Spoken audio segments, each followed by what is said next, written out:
मेरा नाम है मोहित और आपका स्वागत है हमारे YouTube चैनल हिस्ट्री चैंपियन में।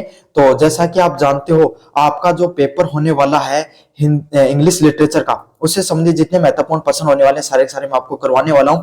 उससे संबंधित जो अगले महत्वपूर्ण प्रश्न है, development of English poetry and drama during the Elizabeth and Jacobean period. मतलब आपके सामने किस तरीके से जो इंग्लिश पोइट्री है उसका किस तरीके से आपके सामने क्या होता है, डेवलपमेंट होता है, किस तरीके से उसके ड्रामा पोइट्री एंड ड्रामा का किस तरीके से डेवलपमेंट देखने को मिलता है एलिजाबेथ पीरियड में और आपके सामने जैकोबियन पीरियड के अंदर। तो आपके सामने इससे संबंधित जितने भी महत्वपूर्ण प्रश्न है सारे के सारे आपके सामने पढ़ने वाले हैं। डेवलपमेंट ऑफ इंग्लिश पोइट्री मतलब इंग्लिश पोइट्री है और ड्रामा का किस तरीके से आपके सामने डेवलपमेंट देखने को मिलता है एलिजाबेथ और जैकोबियन पीरियड के अंदर। तो ये बहुत ज्यादा महत्वपूर्ण आपके सामने किस तरीके से डेवलपमेंट देखने को मिलता है।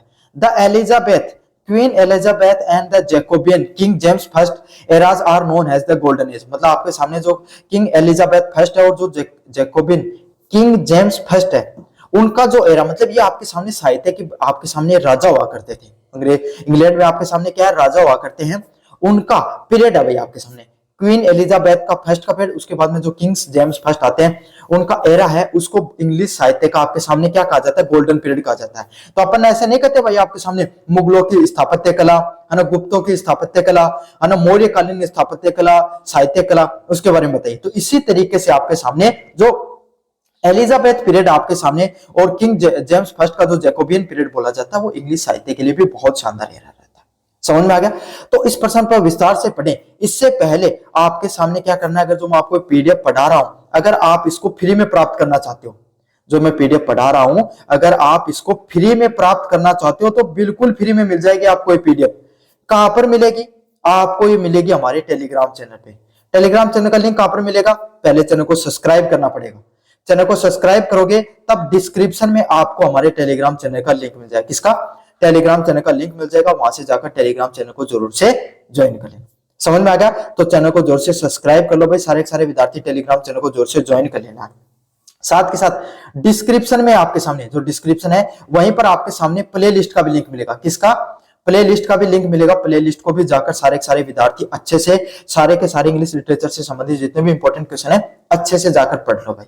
साथ के साथ और अगर आपके सामने फ्लिपकार्ट और मंत्रा से कोई प्रोडक्ट खरीदना चाहते हो तो इस जो कोने में आपके सामने व्यू प्रोडक्ट वाला ऑप्शन है, इस पे जाकर क्लिक करके कोई भी प्रोडक्ट खरीदना चाहते हो प्रोडक्ट खरीद लो।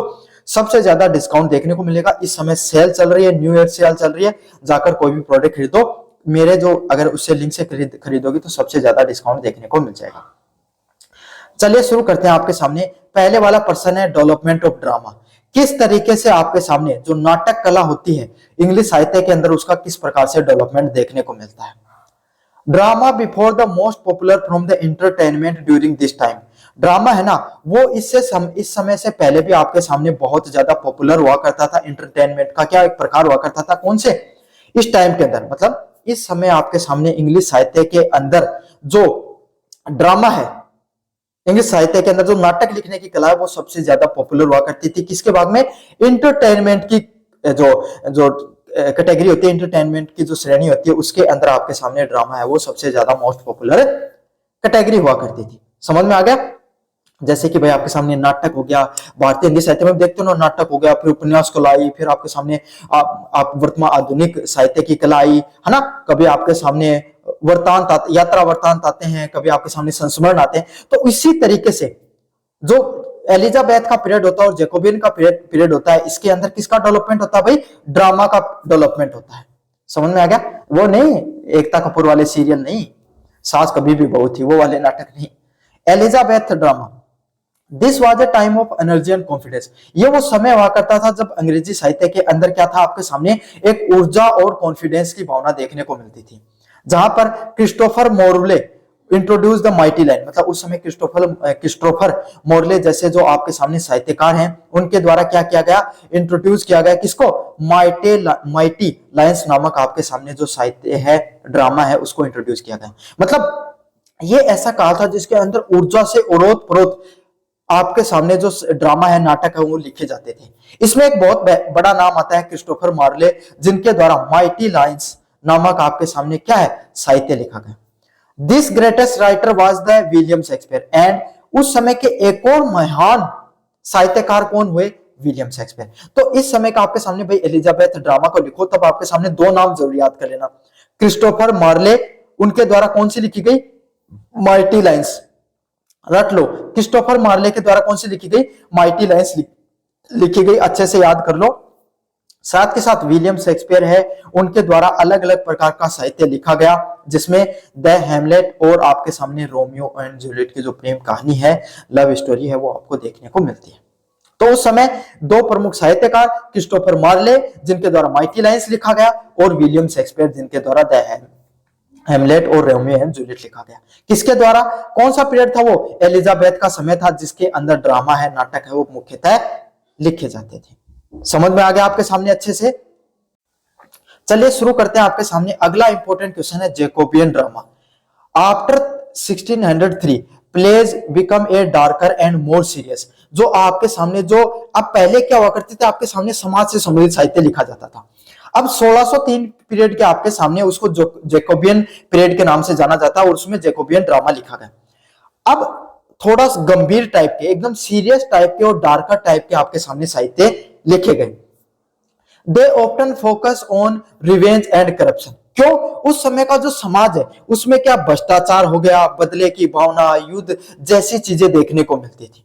तो जैसा समाज होता है वैसा ही साहित्य देखने को मिलता है। आप सबको पता है साहित्य समाज का क्या होता है, दर्पण होता है। तो उसी तरीके से जैसा समाज देखने को मिला वैसा ही उस समय का साहित्य देखने को मिला। उस समय के साहित्य में बदले की भावना, भ्रष्टाचार जैसी चीजें देखने को मिलती है, जिसमें जॉन वेबस्टर और आपके सामने बेन जॉनसन के द्वारा साहित्य का निर्माण किया गया। किस किस के द्वारा, जॉन वेबस्टर के द्वारा, बेन जॉनसन के द्वारा आपके सामने साहित्य लिखा गया।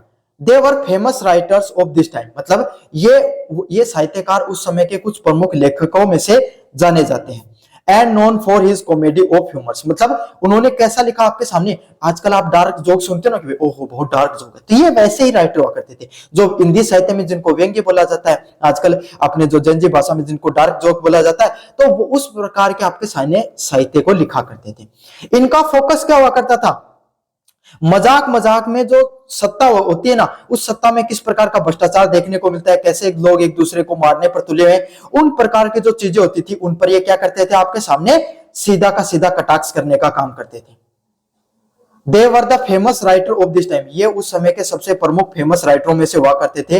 And known for his comedy of humours. और उनको किस नाम से जाना जाता है, कॉमेडी ऑफ ह्यूमर्स के नाम से जाना जाता है। समझ में आ गया। Development of poetry. इनके कालखंड में किस प्रकार की पोइट्री का डेवलपमेंट होता है, पोइट्री ऑल्सो सा huge growth through new reforms. मतलब जो पोइट्री है, जो लेखन शैली होती है आपके सामने, गद्य लेखन शैली होती है, आपके सामने कविता लेखन शैली होती है, उसको क्या होता है आपके सामने, उसमें भी बहुत सारे बदलाव देखने को मिले। नई नई प्रकार की कलाएं देखने को मिली, जिसमें जो पहली कला है कौन सी, सोनेट कला। Poet like Sir Philip Sidney and Edmund Spenser made the sonnet very popular. मतलब अलग अलग प्रकार के जो पोइट हुआ करते थे, जैसे सर फिलिप सिडनी हो गए और एडमंड स्पेंसर हो गए, इन्होंने क्या किया आपके सामने, जो सोनेट कला है इसको बहुत ज्यादा पॉपुलर किया। क्या किया आपके सामने, जो सोनेट कला है इसको बहुत ज्यादा पॉपुलर किया। Shakespeare wrote 154 sonnet that are still famous today. मतलब इन्होंने क्या किया, विलियम शेक्सपियर भाई उस समय के जो प्रमुख साहित्यकार हुआ करते थे, उन्होंने भी 154 सोनेट नामक आपके सामने क्या एक साहित्य की रचना की, जो आज के समय में बहुत ज्यादा फेमस है। कैसा भाई, जो 154 सोनेट नामक की जो आपके सामने साहित्य है वो आज के समय में बहुत ज्यादा पॉपुलर है, आज के समय में भी बहुत ज्यादा फेमस दिखाई पड़ती है। समझ में आ गया। चलिए शुरू करते हैं। The epic. Spenser wrote the Faerie Queens a very long and famous poem. मतलब स्पेंसर के द्वारा द फेरेरी क्वीन नामक आपके सामने एक बहुत लंबी और एक बहुत ही ज्यादा फेमस पोएम है वो लिखी गई। किसके द्वारा, स्पेंसर के द्वारा। जो स्पेंसर है उनके द्वारा द फेरी क्वीन नामक आपके सामने एक बहुत लंबी और एक फेमस कविता है वो लिखी गई। समझ में आ गया। तो एक आप अच्छे से याद कर लेना है, स्पेंसर ने क्या किया आपके सामने, द फेरी क्वीन नामक आपके सामने एक बहुत ही फेमस आपके सामने क्या की कविता को लिखा। अगला है मेटाफिजिकल पोएट्री। मेटाफिजिकल पोएट्री क्या होता है, in this Jacobean period John Donne ने started a new style called the metaphysical poetry. मतलब आपके सामने जॉन डॉ के द्वारा आपके सामने एक नई स्टाइल की आपके सामने क्या साहित्य की रचना शुरू की। क्या नाम था भाई उसका? मेटाफिजिकल पोइट्री के नाम से जाना जाता था। किस नाम से जाना जाता था? मेटाफिजिकल पोइट्री के नाम से जाना जाता था। It use clever logic and strange comparisons connects about the love and religion. मतलब ये वो साहित्य का समय काल हुआ करता था जिनके अंदर वो बहुत ही समझदारी से तर्क संगत बातें करते थे, लॉजिकल बातें करते थे और कंपैरिजन करते थे आपके सामने, है ना। एक चीज को दूसरी चीज से आपके सामने कंपैरिजन करते थे। किसके ऊपर? प्यार और आपके सामने धर्म। तो प्यार और धर्म के बीच की बातें करते थे जिनमें लॉजिक रखते थे, कौन सी चीज कहां सही है, और दोनों को कंपैरिजन करके बताया करते थे। इस प्रकार के साहित्य को किस नाम से जाना जाता है? मेटाफिजिकल पोइट्री के नाम से जाना जाता है। किस नाम से जाना जाता है भाई? अच्छे से याद कर लो, मेटाफिजिकल पोइट्री के नाम से जाना जाता है। Together this period give the English literature it's famous play. मतलब यह समय का वो कालखंड हुआ जिसने इंग्लिश साहित्य को सबसे महत्वपूर्ण कविताएं दी। Moving from the bright theme of Elizabeth time to the deeper complex thought of James read. ये कालखंड वो कालखंड होता है जिसमें हमें देखने को मिलता है एलिजाबेथ का जो समय होता है उसमें ब्राइट थी, मतलब आपके सामने कॉन्फिडेंस, भावनाओं से संबंधित चीजें देखने को मिलती हैं। उससे आपके सामने हास्यास्पद, है ना, विचारों को रखने वाली जो भावनाएं हैं उससे संबंधित साहित्य देखने को